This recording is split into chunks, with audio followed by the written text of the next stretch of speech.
बालेकिल्ल्यामध्ये आमदार विनय कोरेंना मोठा धक्का बसणार। राष्ट्रवादी आणि शिवसेना एकत्र येत पन्हाळा पंचायत समितीवर झेंडा फडकवणार। पंचायत समिती निवडणुकीमध्ये कोरे यांच्या जनस्वराज्य पक्षाची 30 वर्षांची एकहाती सत्ता मतदारांनी मोडीत काढली। आमदार चंद्रदीप नरके आणि राष्ट्रवादीचे जिल्हाध्यक्ष बाबासाहेब पाटील यांनी अधिकृत घोषणा केली।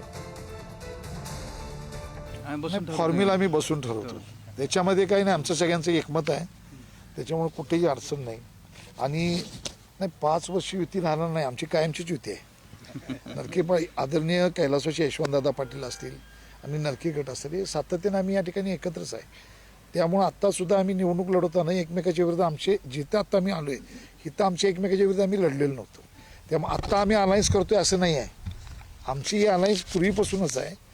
आपल्याकडे कुठेतरी काही मग वेगवेगळ्या गोष्टी घडतात, त्याच्यामध्ये कुठं वेगवेगळ्या सोशल मीडियामध्ये काही टाकलं जातं, तर मी आपल्याला एवढं सांगतो, आमची ही युती घट्ट आहे आणि सभापती उपसभापती शिवसेना आणि राष्ट्रवादीचा